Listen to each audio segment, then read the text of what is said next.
సీఎంఓలో భారీగా మార్పుల కసరత్తు నిన్ననే చదివినాం. సీఎంఓలో మన రాసిన వార్తలు ఎంబటే ఇంటెలిజెన్స్ వాళ్ళు సీఎంఓ అధికారులు జేబీఎం వార్తల ఆధారంగా నేను ఎక్కడైతే చెప్తానో అది చాలా వరకు చూడండి. లైవ్ న్యూస్ వాళ్ళు చాలామంది నేను ఏదైనా వార్త రాస్తే ముఖ్యమంత్రి గారు వెంటనే స్పందించే నేపథ్యం ఉంటుంది.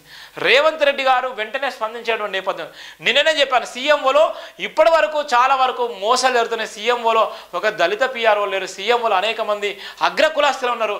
గత బీఆర్ఎస్ ఉన్నటువంటి వ్యక్తులు కూడా ఇప్పుడు కూడా అదే తరహాలు ఉన్నారు అని చెప్పడంతోనే నిన్న మన జరిగినటువంటి ప్రతి వార్త కూడా సీఎంఓలకు వెళ్ళిపోతుంది. జేబీఎం వార్తలు, జేబీఎం దినపత్రికలు ఉన్నటువంటి వార్తలు, జేబీఎం దినపత్రికలు రాసేటువంటి వార్తలు ఇవాళ ఉన్నటువంటి చాలా పెద్ద పెద్ద పత్రికలతో పాటు ఈ వార్తలు కూడా ఇంటెలిజెన్స్ వాళ్ళు అక్కడ వాళ్ళ నోటీస్ బోర్డులో పెట్టుకొని ఆ వార్తలను క్షుణ్ణంగా పరిశీలించేటువంటి అవకాశం ఉంది.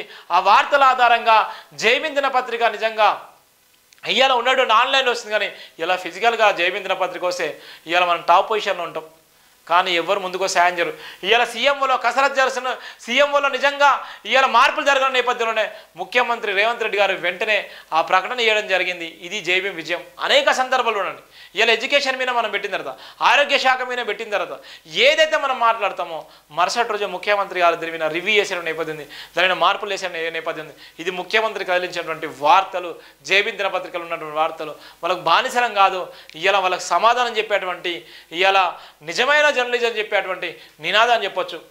సీఎంఓలో భారీగా మార్పుల కసరత్తు. మొన్నటిదాకా ఎలక్షన్ కోడ్ ప్రభుత్వం అధికారంలోకి వచ్చాక పాలన యంత్రాంగం ప్రక్షాళనకు టైం దొరకలేదు. అందుకే పార్లమెంట్ ఎన్నికలు అయిపోగానే పాలనపై ఫుల్ ఫోకస్ పెట్టింది కాంగ్రెస్ సర్కార్. సీఎంఓల మార్పులో కసరత్తు చేస్తున్నారు.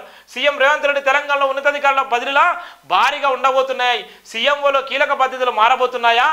ఎలా ఉండబోతుంది? రేవంత్ మార్కు అఫీషియల్ టీం ఎన్నికల కోడ్ ముగియడంతో పాలనపై ఫోకస్ చేయబోతుంది.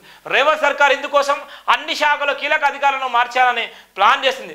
టాప్ టు బాటం అన్నట్లు అందరినీ రిషివల్ చేయాలనే ఆలోచనలో ఉంది. తెలంగాణ ప్రభుత్వం ప్రధాన కార్యదర్శి నుంచి మొదలుకుంటే అనేక మందిని కూడా మార్చేసేటువంటి అవకాశం ఉంది. తన మార్కును కూడా చూపించుకునే నేపథ్యం ఉంది. ఇవాళ ఉన్నటువంటి సీఎంఓలు ఉన్నటువంటి అనేక మంది ఇలా చాలా వరకు చెంచాయుగం చేస్తున్నారు. చాలా వరకు ఇలా మోసాలు వేస్తున్నారు. చాలా వరకు రాష్ట్ర ప్రభుత్వాన్ని బదనం చేసేటువంటి కుట్రలు వేస్తున్నారు. చాలా వరకు వాళ్ళు వేసేటువంటి పరిపాలనలో ఇలా రేవంత్ రెడ్డికి ఇలా చెడ్డ పేరు తీసుకొచ్చే విధంగా సీఎంఓలు ఉన్నారు. ఇలా వాళ్ళందరూ మార్పు జరగాలన్న నేపథ్యంలో మొదటి నుంచి మొత్తుకుంది జేబీఎం దినపత్రిక, జేబీఎం వార్తల ఆధారంగానే.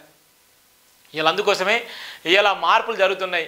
ఇలా మార్పులు జరుగుతూనే ఇలా ముఖ్యమంత్రి గారికి పేరు ఉంటుంది. ఆయన కూడా కష్టపడి ఎదిగినటువంటి వ్యక్తి కాబట్టి ఆయన పేరును చెడగొట్టేటువంటి సీఎంఓలో చాలామంది పీఆర్ఓలు ఉన్నారు, పిఎల్ ఉన్నారు. చాలామంది ఆయన పేరు చెప్పుకొని బతికేటువంటి అనేక మంది చెంచయుగం చేసేటువంటి చాలామంది ఉన్నారు.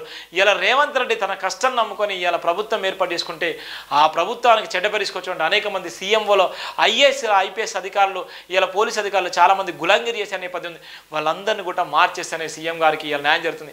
ఇలా మంత్రులు కూడా అదే తరాలు ఉన్నారు. ఇలా పిఆర్ఓలు కానీ పిఎల్ కానీ ఇక్కడ ఉన్నటువంటి సిబ్బంది కానీ ఇలా ఓయేజ్లు అందరు ఉన్నారు. వాళ్ళందరూ మార్పు కావాలని కోరుకోవాలనే నేపథ్యంలోనే ఇలా జేబీఎం దినపత్రికల ఆధారంగా ఇలా సీఎం అధికారులను కూడా మార్పులు చేసేటువంటి అవకాశం ఉందని జేబీఎం దినపత్రిక ప్రధానంగా రాసిన వార్త. ఒక సాహసం, ఒక పోరాటము ఇలా ఎంత బలమైందో ఇలా చెప్పకనే చెప్పొచ్చు. ఇలా ఎంత బలమైందో, ఎంత చేస్తున్నామో ఇలా మనం ఇలా ఒక వార్తల ఆధారంగా చెప్పొచ్చు.